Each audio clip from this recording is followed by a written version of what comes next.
MRA에서는 혈관이 하얗게 보이고 일반 MRI에서는 혈관이 까맣게 보이기 때문에 TOF 기법이라는 걸 쓰면 조영제 없이 혈관 구조를 잘 볼 수 있어요. MRI를 찍으면 안 되는 사람도 있어요. 졸다 보면 코도 골고 움직이잖아요. 선생님 자지 마세요.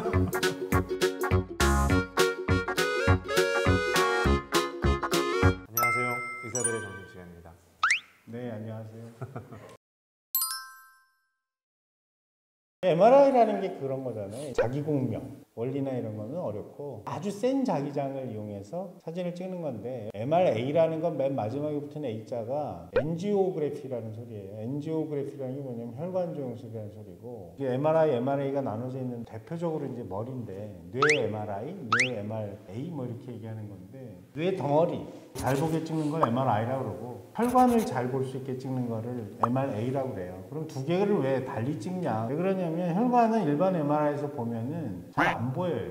혈관은 혈액이 움직이잖아요. MRI는 움직이는 거에 대해서는 까맣게 나와. 아무것도 안 나와 실제로는. 그래서 이제 혈관을 보기가 곤란한데 기술적으로 신호를 반전시켜. 그래서 움직이는 것만 하얗게 나오게 만드는 방법이 있어. TOF 어쩌고저쩌고 하는 전문적인 용어로 하는 건데 너무 복잡하니까 그렇고 MRA에서는 혈관이 하얗게 보이고 일반 MRI에서는 혈관이 까맣게 보이기 때문에 하얗게 만들어서 혈관을 좀 더 잘 보자 그런 뜻으로 만든 게 MRA고 왜 뇌에 대해서는 그런 MRA가 있냐? 뇌혈관에는 병이 많아요. 뇌출혈 뭐 이런 거 많이 생기잖아요. 뇌혈관이 막혀서 생기는 중풍, 혈관이 터져서 생기는 출혈 뭐 이런 게 많잖아요. 그래서 이제 혈관만 따로 찍는 방법을 쓰는 거고 뇌에만 쓰는 게 아니라 뭐 일반 혈관에도 써요. 이런 데도 쓰고 다리에도 쓰고만 하는데 딴 데서는 이렇게 자주 안 쓰죠. 왜냐하면 거기는 CT로 찍는 게 훨씬 잘 보여. 그래서 이제 CT로 많이 하고 다른 기관에서는 MRI는 잘 안 하죠. 머리에서만 MRI하고 MRA하고 나눠서 이제 공식적으로 검사를 할 때는 두 종류를 같이 한 세트로 하는 게 대부분인 거죠. 하나로 다 볼 수 있으면 좋은데 애석하게 그게 잘 안 됩니다. 그리고 요즘에는 환자분들도 뭐 공부를 많이 해서 오셔서 조영제가 어떻고 와서 먼저 질문하시고 선택하려는 분들도 계세요. 우리가 혈관 검사한다 그러면 조영제라는 약물을 쓰거든요. 그런데 이 MRI에서는 아까 말씀하신 것처럼 TOF 기법이라는 걸 쓰면 조영제 없이 혈관 구조를 잘 볼 수 있어요. 물론 이제 병이 의심될 때는 조금 더 자세히 보기 위해서 추가적으로 조영제를 써서 검사하기도 하는데 조영제 없이 할 수 있는 혈관 검사로서 굉장히 유용한 게 MRA 검사죠. MRI가 유리한 면이 있어요. 다른 CT보다는. CT는 조영제를 한 150cc 정도 써요. MRI는 조영제 한 10cc 정도밖에 안 써. 그러니까 두 개가 같은 조영제가 아니고 MRI 쪽에서 쓰는 조영제는 잊어먹었어. 어쨌든 두 개. CT 조영제는 요드를 써요. 요드를 그냥 생요드를 쓰면은 독성 때문에 그 화학적 처리를 통해서 이제 독성을 없애서 쓰는 거고. 두 개 차이는 뭐냐면 MRI 조영제는 거의 부작용이 없어요. CT 조영제는 부작용이 있어. 물론 무지 드물지만 20만 분의 1 뭐 이렇게 해서 사망례가 있어요. 조영제 부작용으로. MRI를 할 수 있으면 CT로 안 하죠. MRI로 하면 좀 더 안전하니까. 물론 이제 20만 분의 1이라는 게 되게 낮은 확률이에요. 걱정할 이유는 없어 사실. 왜냐하면 우리나라에서 길거리 가다 교통사고 나서 죽을 확률이 얼마인 줄 아세요? 얼마일 것 같아요? 그거보다 높을 것 같은데. 7만 분의 1이 7만 분의 1. 길거리 걸어 다니는 것보다 안전해요. 걱정하실 필요는 없는데 뭐든지 의료라는 건 최대한 안전하게 해야 되니까 이제 MRI 찍는 경우에는 조영제를 쓰는 경우가 훨씬 적어요. CT보다. 그냥 10cc짜리 조영제도 잘 안 써.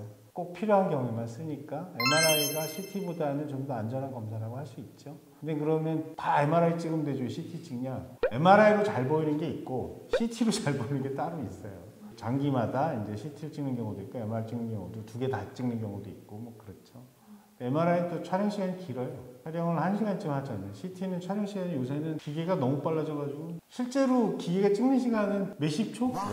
CT가 좋은 점, MRI 좋은 점 이렇게 따로따로 있는 거라서 선택을 해서 찍는 거고 그런 거를 정해주는 게 이제 영상학과 의사의 역할이기도 하고. MRI는 또 방사선 노출이 없다는 거? 검사 자체 방사선 걱정하시는 분들 많잖아요. 그런 게 적다는 거.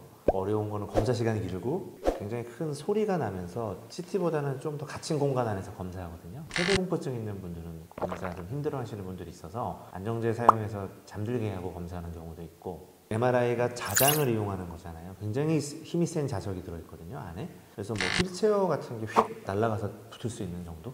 그런 정도의 힘이에요. 그래서 내부에 들어갈 때 이제 금속 물질은 절대 가지고 들어가면 안 되고 의료진들도 깜빡하고 지갑 같은 거 가지고 들어갈 수 있거든요. 마그넷 카드들은 다 못 쓴다고 봐야 돼요. 자장 때문에 카드가 망가져요.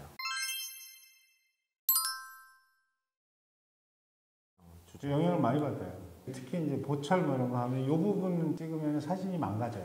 환자 몸에 뭐가 문제가 되는 건 아니고 사진이 망가지고 허리에 무슨 이렇게 나사받고 뭐 이런 경우에도 사진이 많이 망가져요. 근데 그래도 찍어요. CT보다 나으니까. CT도 찍으면 금속이 있으면 사진이 망가지거든요. 금속이 들어가 있는 경우에는 CT건 MRI건 별로 좋지 않죠. 근데 어쨌건 MRI가 조금 더 유리해. 근데 사진은 망가져요. 그래도 이제 다른 방법이 없으니까 찍고 MRI를 찍으면 안 되는 사람도 있어요.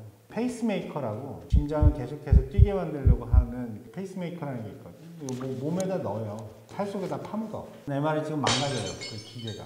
시계 차고 들어가면 시계 다 망가져요. 전자시계건 이런 기계식 시계건 들어갔다 나오면 안 가요. 볼펜 같은 거 여기다 파카 볼펜 일날에 그 금속으로 돼 있는 거 여기다 꽂고 들어가면 슉 빠져가지고 슉 가서 날라가서 쭉 붙어요. 그런 환자들은 굉장히 드문데 몸 안에다 어쨌든 무슨 기계가 있으면 안 돼. 전자기계 들어있으면 안 되는데 제일 흔한 게 페이스메이커라는 거고 두 번째로 흔한 게 이제 귀 안 들려서 코클리어 임플란트라 그래서 속귀 기계가 있어요. 그거 여기다 심은 분들이 있어.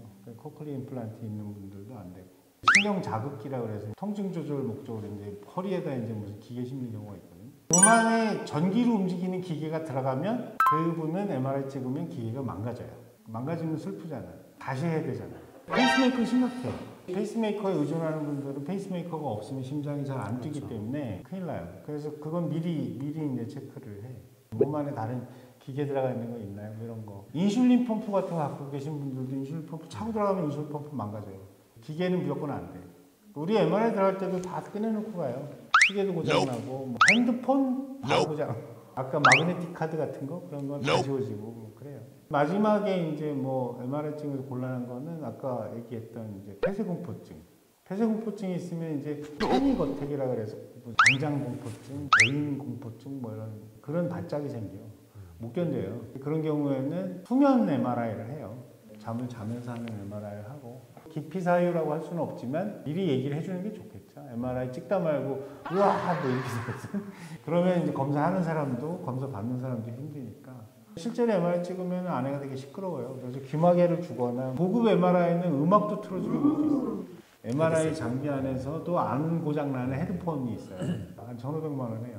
헤드폰 하나가. 그런 거를 이렇게 쓰고 하는 경우도 있고 그런데 참을만 해. 사람에 따라서는 이게 자기장이 너무 세기 때문에 자기장이 막 변하면은 그 안에 전선이 들어가면 그 안에 전류가 발생하잖아요. 페러데이 법칙이라고 해서 유도전류 만들잖아요. 발전기가 그렇게 해서 전기 만드는 거잖아요. 자기장 속에서 전선이 움직이면 그 전선에 전류가 흐르잖아. 신경도 전선이거든요, 일종의. 물론 구리로 만들어져 있지는 않지만 전선이라서 팔이나 다리를 움직이는 방향에 따라서 짜릿짜릿하게 이제 전기가 오는 경우도 있어요. 그런 게 이제 MRI 찍을 때 뭐 문제점들 뭐 이런 거죠. 저는 한 MRI 한 3-4번 찍어봤거든요. 근데 그렇게 졸려요. 태평한 양반이네. MRI 들어가면 쿵쿵쿵 시끄럽고 편안하게 잠잘 수 있는 데는 아닌데 너무 졸려서 또 자도 문제예요. 움직이면 안 되거든요. 검사 시간이 긴데 졸다 보면 코도 골고 움직이잖아요. 그러면 밖에서 이제 검사하는 우리 방사 선생님들이 깨우죠. 선생님 자지 마세요. 늘 그런 건 아니고 자면 안 되는 검사가 몇 개 있어요. 뇌 찍을 때 숨을 이렇게 규칙적으로 쉬기 때문에 오르락내리락 움직이잖아요. 살짝 그것도 문제가 되거든요. 뇌를 찍거나 목, 주로는 경추 MRI, 목 MRI 찍을 때 이럴 때는 자면 깨워. 복부 MRI 이런 거 찍을 때는 잘 수가 없어. 자꾸 말 시켜요. 숨 들이쉬고 숨 참으세요 이런 거 하니까 못 자죠. MRI 찍으면 1시간 찍는데 왜 이렇게 못 자게 하냐? 그 움직이는 것 때문에 못 자게 하는 거죠. 조금 차이는 있는데 대강 1시간이라고 생각하면 돼요. 제일 오래 걸리는 거는 뇌 MRI, MRA 두 개를 같이 찍으니까 그게 1시간쯤 걸려요. 검사 하나라고 해서요. 그 영상이 한 종류만 있는 게 아니고 굉장히 여러 시리즈의 영상을 검사를 하거든요. 그래서 그런 것들을 많이 해야 되는 검사가 오래 걸리죠. 저희 휴먼 영상학과에서는 MRI, MRA 찍으면 사진 장수가 2,000장이에요. 와우. 2,000장 찍는 거야. 그러니까 어마어마하게 많이 찍는 거죠. 어디나 다 그런 건 아닌데 휴먼 영상학과의 뇌신경계를 담당하시는 선생님이 됐다 까다로워. 웬 놈의 사진을 이렇게 많이 찍는지 2,000장 찍어요. 대개의 경우에는 500, 600장 찍고 마는데 휴먼 영상학과는 2,000장 찍어요. 자세하게 보고 싶으면 오세요. 시간이 오래 걸리죠. 여러 개를 찍어야 되니까. 더 자세하게 찍는 거죠. 아니, 말 들을 정도면 해요. 어린애들이 한 10살, 11살 뭐쯤 되면 다 말을 잘 들어요. 갓난아기들 찍기 어렵죠. 안 찍어요, 그래서.